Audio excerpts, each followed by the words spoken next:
সবাইকে স্বাগতম জানাচ্ছি। প্রতিবারের মতো বাংলাদেশ প্রত্নতাত্ত্বিক অধিদপ্তর অধীনে যে সব স্থাপনা রয়েছে তার উপর আমি ভিডিও করে থাকি এবং বাংলাদেশের ঐতিহ্যবাহী স্থানগুলোর উপরে ভিডিও দিয়ে থাকি।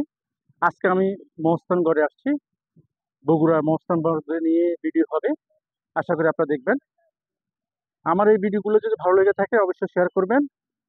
চলুন দেখাই। মহাস্থানগড় বাংলাদেশের এই পর্যন্ত আবিষ্কৃত প্রাচীনতম শহরের প্রত্নতাত্ত্বিক স্থান। এর চেয়ে মহাস্থানগড় বা পণ্ডুনগরের রাজধানী ছিল এক সময়। তার এই রাজধানীর প্রচুর বেষ্টনীটা, এটা হচ্ছে প্রধান গেটটা।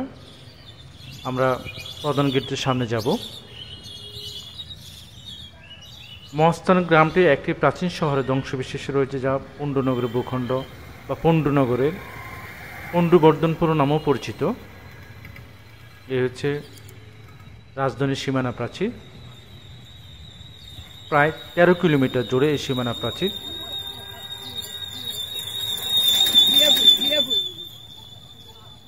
দেখছেন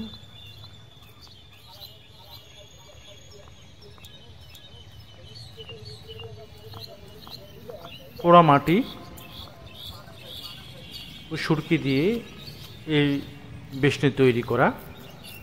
মহাস্থান বাংলাদেশের অন্যতম প্রাচীন পুরাকীর্তি।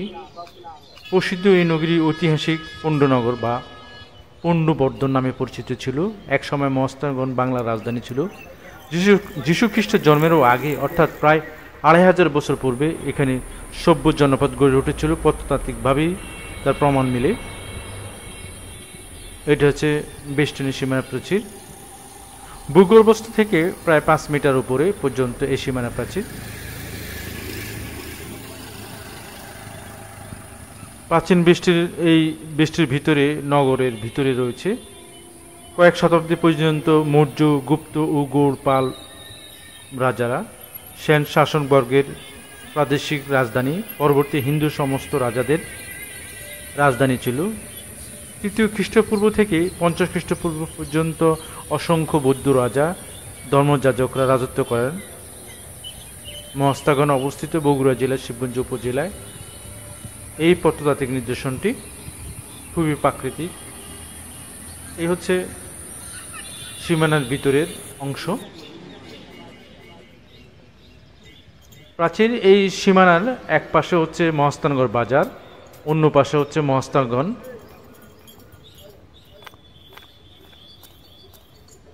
মিউজিয়াম।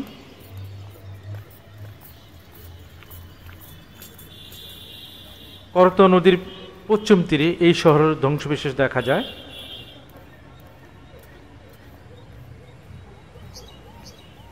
আপনারা দেখছেন।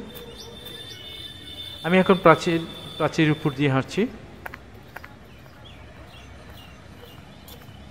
একসময় হিন্দু রাজাদেরও আবির্ভাব ছিল এখানে।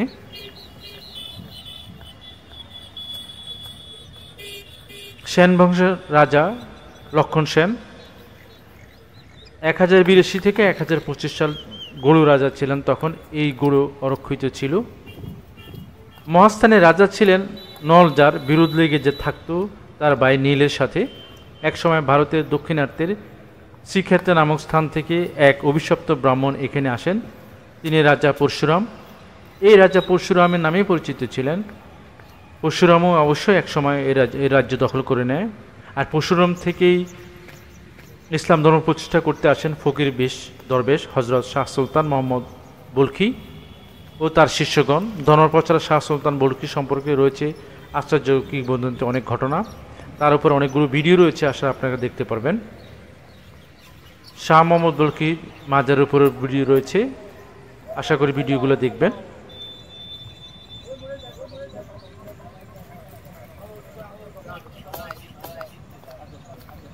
এখানে এই নগরের ভিতরে রয়েছে, সীমানা পোস্টের ভিতরে রয়েছে গোকুল মেদ, যেখানে বেহুলার লক্ষিন্দারের বাসগর নামে পরিচিত। তার উপর ভিডিও রয়েছে নরপতির ধাপ, বাসবিহার, গোবিন্দ ভিটা। গোবিন্দ ভিটা দুর্গের উত্তর কোণে অবস্থিত, এটা আলাদা জায়গায় রয়েছে। তোতারাম পণ্ডিতের ধাপ দুর্গ থেকে প্রায় 4 কিলোমিটার দূরে অবস্থিত। নরপতি ধাপ, বাসবিহার, তোতারাম পণ্ডিত ধাপ 1 কিলোমিটার দূরে অবস্থিত। আর গুদুক মেঘ যেটা লক্ষিন্দারে বাসরগড়, এটা হচ্ছে প্রায় 3 কিলোমিটার, এই সীমানা থেকে প্রায় 3 কিলোমিটার দূরে অবস্থিত। আর বৈরাগীর বিটা এটা কাছেই, আপনারা যখন যাবেন ঘুরতে তখন দেখতে পাবেন।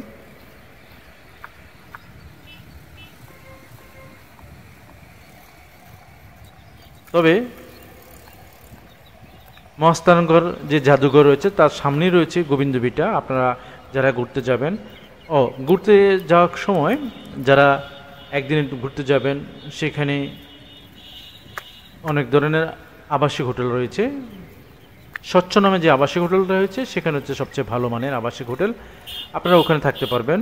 স্বচ্ছ আবাসিক হোটেল, এটা হচ্ছে মহাস্থানগড় বাজারের উপরে অবস্থিত, মাজারের সামনে অবস্থিত।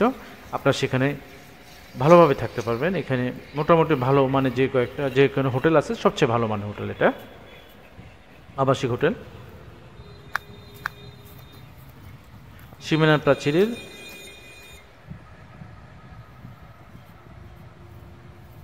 পুণ্ড্রবর্ধনের রাজধানী মহাস্থানগড় অবস্থিত বগুড়া শিলা থেকে প্রায় 18 কিলোমিটার দূরে, উত্তর বগুড়া রংপুর মহাসাগরের পাশে। মনে করা হয় এই শহরের পতনের মূল কারণ হলো এটা বাংলাদেশের উচ্চতম অঞ্চল। এখানে ভূমি সমুদ্র থেকে প্রায় 36 মিটার উঁচু, আর বাংলাদেশের রাজধানী ঢাকা সমুদ্রপৃষ্ঠ থেকে প্রায় 6 মিটার উঁচু। এছাড়া এই স্থানটি বেছে নেওয়া হয়েছে আরেকটি কারণ, করতোয়া নদীর অবস্থিত আকৃতিক। নদীটি 13 শতকের বর্তমান গঙ্গা নদীর 3 গুণ বেশি প্রশস্ত ছিল। মহাস্থান বরেন্দ্র অঞ্চলের লাল মাটিতে অবস্থিত এই পলিগঠিত অঞ্চল অতি কিছুটা উঁচু।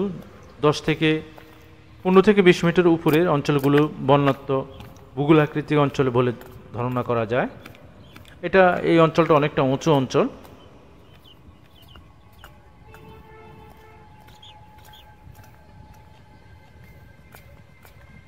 দেখছেন আপনারা, এটা পাশ দিয়ে হাঁটাও রাস্তা প্রায় 13 কিলোমিটার মতো। এখানে 2 কিলোমিটার মতো আমি হাঁটছি, হেঁটে যাব।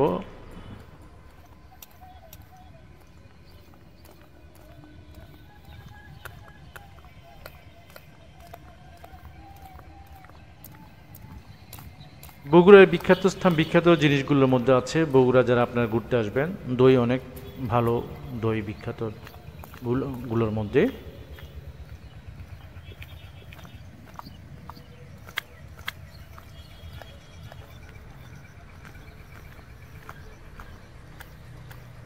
মহাস্থানগড় বাংলাদেশের অন্যতম প্রাচীন পুরকীর্তি। প্রসিদ্ধ এই নগরের ইতিহাসে পুণ্ড্রনগর নামেও পরিচিত। প্রাচীন এই বেষ্টিত এই নগরীর ভিতরে রয়েছে মোগল আমলের প্রত্নতাত্ত্বিক নিদর্শন।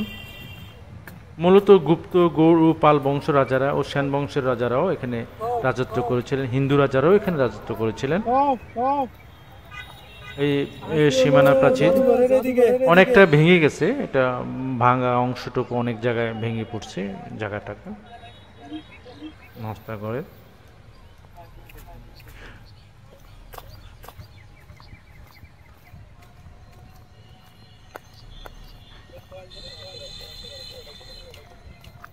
আনুমানিক খনন কাজ শুরু হয় 1928 থেকে 1929 খ্রিস্টাব্দে প্রথম খনন কাজ শুরু হয়।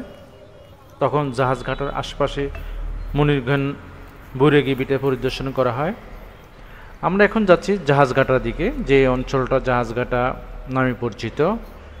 জাহাজঘাটার পাশে রয়েছে বৈরাগীর বিঠা নামে পরিচিত।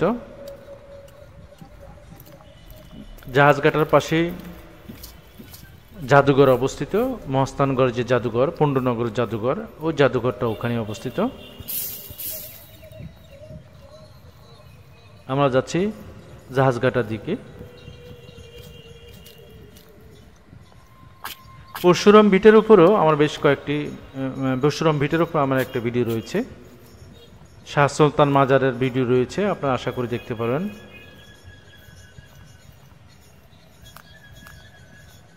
এটা আমি এখন যে হাঁটছি সীমানা প্রাচীরের ভিতরের অংশ থেকে, এক পাশে হচ্ছে রাস্তা, আরেক পাশে হচ্ছে সীমানা প্রাচীর। সীমানার প্রাচীর বাম পাশ দিয়ে আমি হাঁটছি। দেখছেন আপনারা প্রচুর কলা ক্ষেত, কলা চাষ। এগুলো প্রত্নতাত্ত্বিক অধিদপ্তর অধীনে রয়েছে এই জায়গাগুলো। এ হচ্ছে জাহাজঘাটা, মহাস্থানগড় জাহাজঘাটা প্রত্নস্থল স্থান। এটা মূলত যারা দর্শনার্থী ঘুরে আসেন এটাকে কেন্দ্র করে। এটা হচ্ছে বাংলাদেশ মহাস্থানগড়ের যে সাইনবোর্ড আছে, বাংলাদেশ প্রত্নতাত্ত্বিক অধিদপ্তরের অধীনে রয়েছে, এটা এখানেই রয়েছে।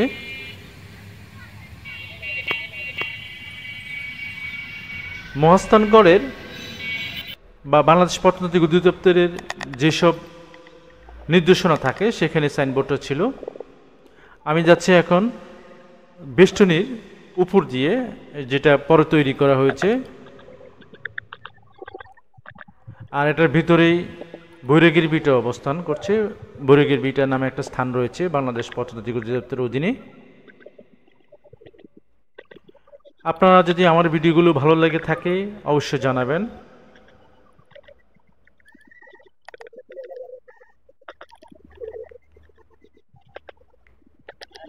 এটা পরে নির্মাণ করা হয়েছে দর্শনার্থীর সুবিধার্থে। এই হলো সীমানা প্রাচীরের ভিতর অংশটুকু। পুরোটা অংশটুকু বাংলাদেশ প্রত্নতাত্ত্বিক অধিদপ্তরের অধীনে রয়েছে। এখানে অনেক ধরনের ভবন রয়েছে, অর্থাৎ প্রত্নতাত্ত্বিক নির্দেশনার অনেকগুলো রাজপ্রাসাদ রয়েছে এখানে। ভালো থাকবেন, পরবর্তী ভিডিওতে কথা হবে, দেখা হবে।